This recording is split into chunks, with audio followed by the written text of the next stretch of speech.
Polemik Ponpes Al Zaitun di Indramayu, Jawa Barat yang diduga mengajarkan ajaran sesat terus menyita perhatian publik, termasuk ex-pimpinan Negara Islam Indonesia atau NII Jawa Barat, Entis Sutisna. Ia membeberkan tujuan pendirian Ponpes untuk pengkaderan NII di masa depan. Dikutip dari tribuncirebon.com pada Rabu 21 Juni, Entis Sutisna menjadi salah satu saksi hidup awal mula berdirinya Ponpes Al Zaitun Indramayu. Ia turut membantu pendirian ponpes terbesar di Asia Tenggara itu. Meskipun Entis tidak masuk dalam pengurusan Ponpes Al Zaitun, ia menjadi salah satu orang yang berperan dalam mencari dana untuk membangun Ponpes Al Zaitun. Menurut pengakuannya, Entis sudah aktif dalam pembangunan ponpes yang dipimpin Syekh Panji Gumilang sejak tahun 1990. Hal itu ia sampaikan setelah menjadi narasumber acara dalam diskusi kebangsaan waspadai doktrin radikal melalui lembaga pendidikan di Desa Bugis, Kecamatan Anjatan, Kabupaten Indramayu, Provinsi Jawa Barat pada Selasa kemarin. Ia menuturkan pada tahun 2006 keluar dari ponpes itu karena adanya sejumlah penyimpangan yang menurutnya salah. Terkait awal mula pendirian dari Pondok Al Zaitun, Entis mengaku berawal dari inisiatif anggota NII untuk membuat lembaga pendidikan. Tujuannya untuk pengkaderan di masa depan. Setelah mendapat lahan yang luas, Ponpes Al Zaitun Indramayu pun mulai dilakukan pembangunan pada tahun 1998. Selanjutnya pada tahun 1999 mulai diresmikan dan mulai menerima santri baru. Entis Sutisna mengatakan, saat awal berdiri kegiatan di Ponpes Al Zaitun sebenarnya masih berjalan normal. Sejak memutuskan keluar pada tahun 2006, ia baru mengetahui sejumlah fakta yang terjadi sekarang ini dari pemberitaan. Seperti haji cukup di Indramayu, sholat Idul Fitri bercampur antara jemaah laki-laki dan perempuan, dan lain sebagainya.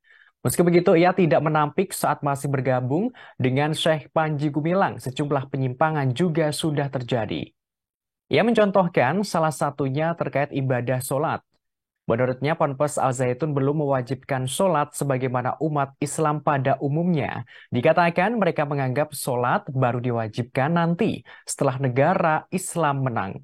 Oleh karenanya, Entis memilih keluar dari Ponpes. Entis keluar atas dorongan dirinya sendiri dan keluarganya. Kesaksian Entis Sutisna tidak jauh berbeda dengan pengakuan mantan pengurus Ponpes Al Zaitun lainnya, Ken Setiawan. Pendiri Negara Islam Indonesia atau NII Crisis Center itu menyebutkan praktik yang dilakukan Ponpes Al Zaitun Indramayu adalah gerakan makar. Hal itu ia sampaikan seusai kegiatan silaturahmi kebangsaan di Ponpes Hidayatul Tolibiin di Desa Karanganyar, Kecamatan Pasekan, Kabupaten Indramayu, Jawa Barat pada Minggu 18 Juni.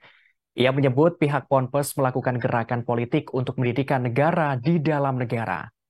Pemerintah pun diminta untuk cepat bertindak. Menurutnya, jika pergerakan tersebut dibiarkan, maka akan membahayakan keutuhan Negara Kesatuan Republik Indonesia. Ken Setiawan menerangkan MUI dan Kemenak sebenarnya sudah mengetahui perihal gerakan tersebut. Kedua lembaga itu bahkan sudah melakukan penelitian sejak lama. Ia pun lantas meminta kepada MUI dan Kemenak untuk membuka hasil penelitian tersebut kepada publik, sehingga fatwa untuk NII dan Al Zaitun segera dikeluarkan. Desakan Ken ini disampaikan karena Al Zaitun sudah sangat membahayakan.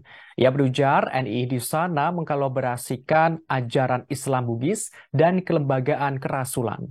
Dari awal terbentuk Ponpes setempat memang sudah mengajarkan makar dan kebencian. Namun di permukaan mereka seolah-olah toleran. Kini, pemerintah Provinsi Jawa Barat bersama Majelis Ulama Indonesia Jawa Barat dan organisasi keagamaan membentuk tim investigasi. Tim itu bertugas untuk mengumpulkan data dan fakta terkait dugaan ajaran sesat di Al Zaitun Indramayu. Gubernur Jawa Barat Ridwan Kamil menerangkan pembentukan tim investigasi ini merupakan kesepakatan dari hasil pertemuan dengan sejumlah kiai dan ulama di Gedung Sate pada Senin kemarin. Tim investigasi diberikan waktu 7 hari untuk menuntaskan tugasnya. Al-Zaitun itu dulu diinisiatif oleh anggota TNI untuk membangun sarana pendidikan pengkaderan generasi muda untuk masa depan. Kemudian dari inisiatif itu kemudian dilanjutkan mencari lahan dengan berbeda lahan sampai 1.200 hektar, jadilah kemudian dibangun sejak tahun 90. Terima kasih sudah nonton. Jangan lupa like, subscribe, dan share ya.